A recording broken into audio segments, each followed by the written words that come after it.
questions, and hopefully we'll be able to answer them all for you. So this is what's going to begin with the bail house in Redfern, and I think this is the core of everything, and it's going to start well here, and there's going to be role models coming out of the bail house.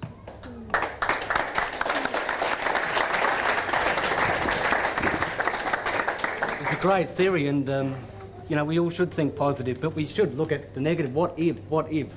We should look ahead. We should look at the long term. What if things? We should plan in case things do go wrong.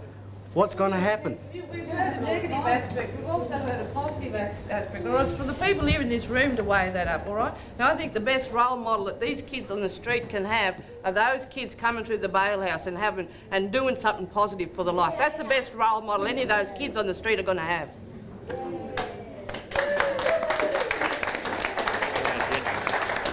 People said the medical service wouldn't work. People said the legal service wouldn't work. People said children's service wouldn't work. Even people said when the CDP program was originated, they said that'd never work. It's too close to the block. Let's be realistic. The only reason these organisations have lived and thrived is because people in the community supported them. People in the community helped these organisations get off the ground. Now, if it's not for people like us, then this bail house is not going to work. So let's get behind and support the thing. Let's get them out of the institutions. Let's give them a chance. Let's push this now. Let's get the people that can bring courses in or training issues. Bring them in here now. Give us some resources. That's what we want, because we want people to be able to do something that's going to make them feel proud about themselves and feel good about themselves. We're not here to punish the kids. Now we're here to give them another avenue. We're here to give them support. And if we can do that, if we do it our own way, it's got to be orientated for us and for the kids to relate to. Remember that. Because if the kids are going to change it, that's where we set the precedence. If the kids make it good, it works. If we don't make it work for the kids, it's not going to work. It's going to be another institution. That's why we're here now, to get the community's ideas. All the resources are here in the room. We need your support. We want people to come together and really work genuinely. We don't want a verbal commitment with no hands on. Let's have people really prepared to get in there and help us get this going and make it something that's workable. I mean, the institutions have been there for a long, long time. Until they come back in the community and some of the peer pressure, they go out and do crime again. Just because there's no asthma doesn't mean they're going to let run loose in the community and do their own thing. You know? Isn't this the whole point of setting up the bail house here in the community to break that cycle, isn't it? Well, I'd close them all down. If I had my way, anybody that locks up a kid needs to be locked up themselves.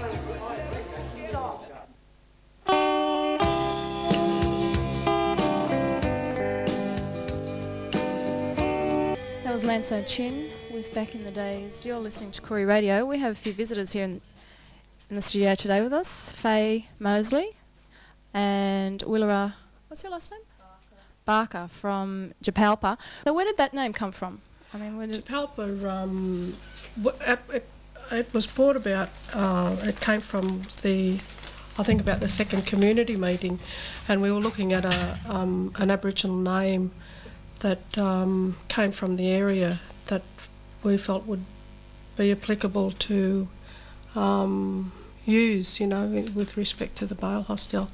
And Jaapalpa means meeting place or gathering place. And they're having their opening on the 18th of September. Jaapalpa's address is 257 Abercrombie Street at 12 noon. That's when it starts to kick it off.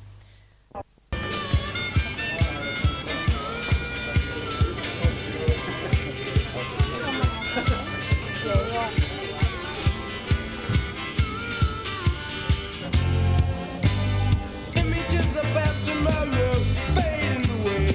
Only way to recover is to make our way. Winning all these battles, but we've got to make this way for this brand new day.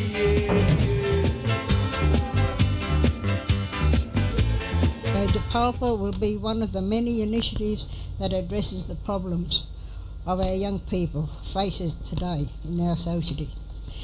Many of you will remember how the house looked like when we started, and it would like to mention that many people from the community has worked very hard to get this point today.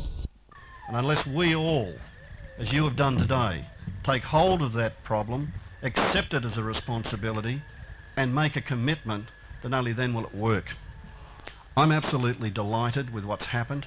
I do congratulate the Jaapalpa Corporation under the leadership of Aunt Joyce, because I have never been so impressed over the last, as I have been over the last few months, of the real commitment, the real compassion, and the real concern to make something happen.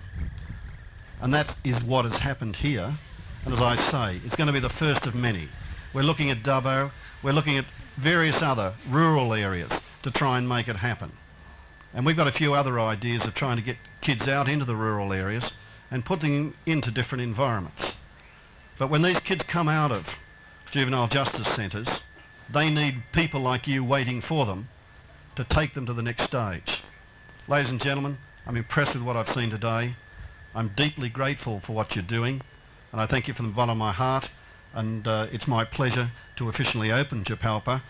It's good to see that state and federal governments are responding to what the community wants. And we've been trying for years to turn everything upside down so that it's not at the whims of state or federal governments. Those days are gone when they come in and decide what a community wants. This community has now decided that it needs a bail hostel, and states and federal governments have responded. I've agreed with the Minister that this sort of initiative will get Commonwealth backing all the way throughout New South Wales, as long as it's a community-based initiative. As the Mayor of the Council of the City of South Sydney, I'm proud to have the Koori community as part of that council. I think we've proven to people that we can do it, and we will do it, and it will be a success for our Koori kids, you know. And I think, like with the house parents with the home environment here, it's a home away from home for them, and I think they'll benefit by it, yeah, rather than going to detention centres. My name's Kim Johnston. I'm employed at the School Asthma Juvenile Justice Centre. I also did a bit of voluntary youth work around the community. Jaapalpa's been operating for about 6 months now, and since then there's been 25 kids. Those 25 kids who would have been incarcerated for minor offences. It was a lot easier working with the kids at Jaapalpa. You're not locked in with them. That's no matter where you are in a detention centre, what you're doing, whether it's educational, juvenile justice, there's still that disrespect there deep down, you know, because you wear the keys on you.